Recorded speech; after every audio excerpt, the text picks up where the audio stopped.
Imagine waking up tomorrow, and your clock never changes again. No more spring forward or fall back. Sounds like a dream. In Canada, that may soon be reality. Studies suggest heart attacks, strokes, and miscarriages spike after the clock shifts. Now a member of parliament wants to end that entirely. Liberal MP Marie-France Lalonde is preparing to introduce a private member's bill asking the federal government to convene a pan-Canadian conference, including provinces, territories, Indigenous partners to agree on a single, stable time. Timekeeping is constitutionally a provincial, territorial matter. The federal government can't unilaterally mandate one time for all. For example, Yukon has already adopted permanent summer time. Why end the clock changes? Health and human biology. Disruptions of circadian rhythm can trigger health risks, heart attacks, strokes, mood disturbances. These claims are cited by MP Lalonde as part of her motivation. Especially vulnerable populations like elderly, children, those with chronic conditions, may suffer greater impacts. Public safety risks. Increased accidents, injuries, pedestrian risks right after time changes, when darkness or sleep disruption tips the balance.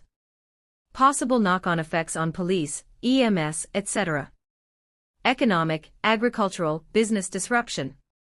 Small businesses incur costs adjusting schedules, systems, synchronizing with markets.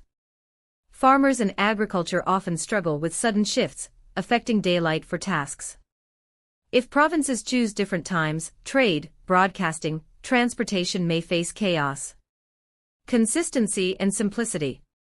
One constant time eliminates confusion from clock adjustments. Reduces administrative burden, e.g. software, scheduling, each change.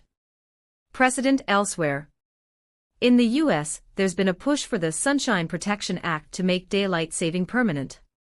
Some Canadian jurisdictions, Yukon, parts of Saskatchewan, already avoid seasonal change.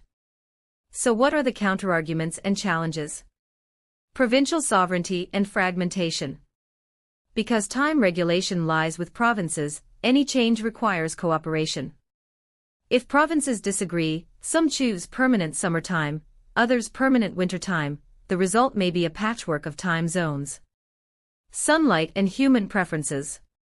Should we prefer more daylight in evening hours or more morning light? In northern latitudes, e.g. far north of Canada, the difference in daylight is huge, and perpetual time setting may be awkward in winter, very dark mornings, or summer. Polar extremes and latitude constraints. In extreme latitudes, daylight variation is so extreme, short days in winter, long in summer, that fixed clock times may feel unnatural. Economic and cross-border coordination. Canada heavily linked to U.S. in trade, finance, transportation. If the U.S. continues changing time different from Canada, there could be friction in synchronizing hours. International coordination, airlines, telecommunications, might be complicated if only Canada changes policy. Political resistance and inertia. People resist change. Many are used to fallback/spring forward. Convincing everyone is hard. Lobbying from industries that prefer or benefit from the current system. What would life look like if clock changes were abolished? Two main models. Permanent summertime, daylight saving time all year. Permanent standard time, winter time all year. Comparing pros and cons. Permanent DST gives more evening light, but in winter mornings might be darker.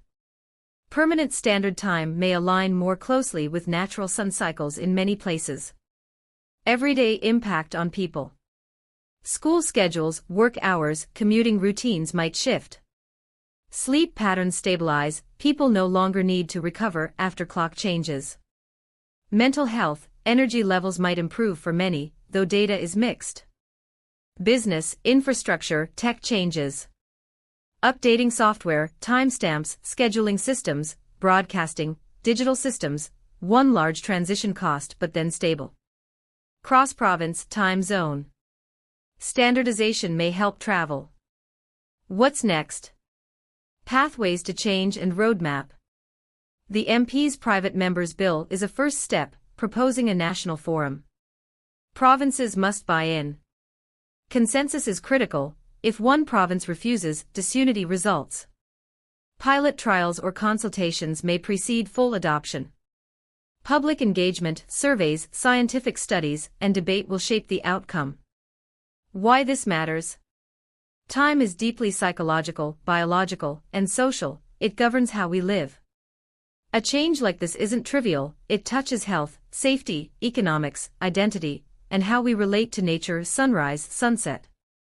Canada could lead globally in clarifying whether we control time or time controls us. Abolishing clock changes could transform daily life across Canada and possibly inspire global moves. What would you prefer, more evening light or brighter mornings? Share your thoughts. And let your local representatives know. Do you want to lock your clocks forever?